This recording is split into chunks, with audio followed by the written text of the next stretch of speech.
Hello friends, જો આજે છે ને શ્રાવણ મહિનો ચાલુ થઈ ગયો છે, એટલે કે બેસતો મહિનો કહેવાય. તો આપણે છે ને આસોપાલવના પાનનું તોરણ બનાવવું. જો થોડુંક લેટ થઈ ગયું છે, ચાલશે, ફટાફટ બનાવી નાખો. પાંદડાને છે ને પહેલાં સાફ કરી પછી જો આપણે સ્ટાર્ટ કરી દીધું છે ને થોડી ડિફરન્ટ રીતે બનાવું છું, પણ બહુ મસ્ત લાગે છે તોરણ. સ્ટેપલરનો યુઝ કરીને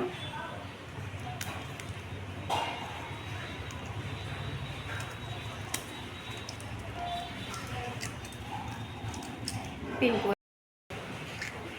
સ્ટેપલરને પિન પૂરી લઈએ, પછી આપણે કામ પાછું ચાલુ કરી દઈએ. ડન. હવે છે ને આપણે જો આવી રીતે દોરો લેવાનો અને એક એક કરીને આ છે ને આમ દોરામાં પોરવી દેવાના. ઇઝી છે ને, ઇઝી.